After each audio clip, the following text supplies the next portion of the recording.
S Ranjan classes में आपका स्वागत है।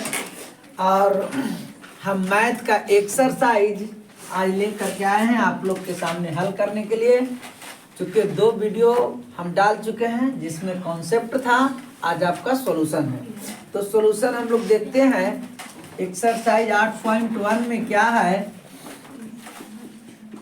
एक्सरसाइज 8.1 में देखिए आपका सॉल्यूशन क्या है। इसमें दिया गया है ए बी बराबर 24 सेंटीमीटर, ए बी बराबर 24 सेंटीमीटर, बी सी बराबर 7 सेंटीमीटर और इसमें निम्नलिखित का मान निकालना है।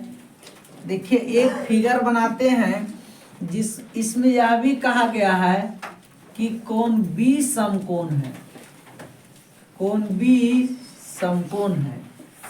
A B equal to 24 centimetre, B C equal to 7 centimetre और कोण बी समकोण है। तो सबसे पहले हम लोग फिगर बना लेते हैं और फिगर जितना अच्छा होगा, फिगर आप जितना बनाने में सक्षम रहेंगे उतना आपका अच्छा मैथ का सॉल्यूशन होगा। तो बी समकोण है, यानी समकोण किस पर बनेगा? बी पर बनेगा। तो सबसे पहले हम लोग समकोण को ले लिए कि समकोण किस पर बना? बी पर बना।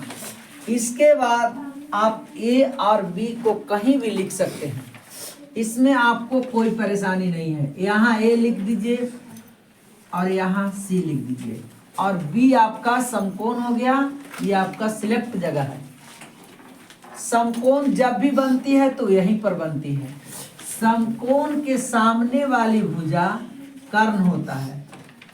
अगर थीटा कोण ए पर बना तो थीटा के सामने वाली भुजा लंब और थीटा कोण सी पर बना तो सामने वाली भुजा लंब ए भी।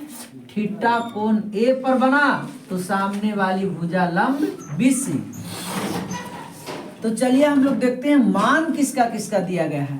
तो इसमें ए बी का मान दिया गया है 24 सेंटीमीटर। ये ए बी का मान 24 है और बी सी का मान कितना है? 7 है। ये 24 सेंटीमीटर है और ये 7 सेंटीमीटर है। एक चीज आप लोग याद रखेंगे कि एक फार्मूला खाली लगाएं कि कर्ण स्क्वायर बराबर लंब स्क्वायर प्लस आधार स्क्वायर। और एक ही कॉन्सेप्ट से पूरा मैथ में लंब आधार कर्ण जो निकालना हो निकल जाएगा।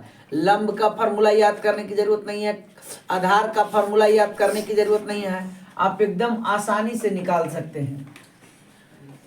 तो देखिए यहाँ कभी ए पर कोण बनेगा और कभी कोण सी पर बनेगा, इसलिए लंब और आधार कहना यहाँ उचित नहीं है। जो कर्ण तो कभी बदलता नहीं है, लेकिन लंब कहेंगे ए पर जब कोण बनेगा तो लंब ये हो जाएगा और जब सी पर कोण बनेगा तो लंब 24 हो जाएगा। इसलिए हम लोग जो मान दिया गया है उसी के आधार से, जैसे आपका क्वेश्चन दिया हुआ है, जैसे इसमें ए बी का मान दिया हुआ है और बी सी का मान दिया हुआ है, तो इसी बेस में हम कॉन्सेप्ट को लिखेंगे क्या? इसमें कर्ण क्या है? ए सी। तो हम ऐसा लिखेंगे ए सी के स्क्वायर। इसमें किसका मान दिया गया है? A B. हम लोग जानते हैं कि जो बड़ी भुजा होती है 2 छोटी भुजाओं का वर्गों का योग होती है।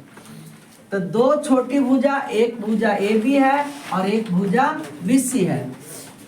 तो वर्ग करके और दोनों को क्या कर देते हैं? जोड़ देते हैं। तो ये बड़ी भुजा के बराबर हो जाती है। तो हम लोग देखिए जिसका मान दिया गया है उसको भर देंगे और जिसका नहीं मान दिया गया है उसको छोड़ देंगे, वो अपने आप निकल जाएगा। इसमें देख लीजिए ए बी का मान कितना दिया गया है? 24 सेंटीमीटर, 24 का स्क्वायर। बी सी का मान कितना दिया गया है? 7 के स्क्वायर। ए सी स्क्वायर बराबर 24 के स्क्वायर कितना होगा? 576 प्लस 7 का स्क्वायर 49, AC स्क्वायर बराबर, इसको जोड़ दीजिए 625। AC बराबर स्क्वायर को हटाएंगे तो दूसरे तरफ आपका रूट हो जाएगा। AC बराबर 625 का वर्गमूल हो गया 25। ये कर्ण का वैल्यू निकल के आ गया 25। अब हम लोग देखते हैं कि इसमें मान किसका निकालना है। तो पहला मान निकालना है साइन A का। साइन A बराबर लंब बटा कर्ण, और लंब का मान कितना है? लंब का A कहने का मतलब कि थीटा कोण A पर बना, तो थीटा के सामने वाली भुजा लंब, लंब कितना हो गया 7, और कर्ण कितना हो गया 25। दूसरा इसमें मान निकालना है cos A। यहाँ A कह रहा है, A कहने का मतलब थीटा कोण किस पर बना? A पर, थीटा के सामने वाली भुजा लंब। cos थीटा बराबर आप फार्मूला पढ़े होंगे, आधार बट्टा कर्ण। आधार A है तो थीटा के सामने वाली भुजा लंब 7 हो गया, और आधार कितना हो गया 24 हो गया, और बट्टा कर्ण का वैल्यू कितना हो गया 25। इसका मान निकल गया। दूसरा में निकालना है साइन C और cos C। Sine C, sine theta बराबर लंब बटा कर्ण, लेकिन इसमें कोण किस पर बना है? C पर, तो थीटा के सामने वाली भुजा लंब, ये 24 हो गया और ये 25। दूसरा क्या निकालना है? cos C। cos C आधार बटा कर्ण। अब देख लीजिए थीटा कोण किस पर बन रहा है? C पर, थीटा के सामने वाली भुजा लंब, और आधार कितना है 7, तब यहाँ हो जाएगा 7 और कर्ण कितना हो जाएगा 25। यही आपका आंसर हो गया।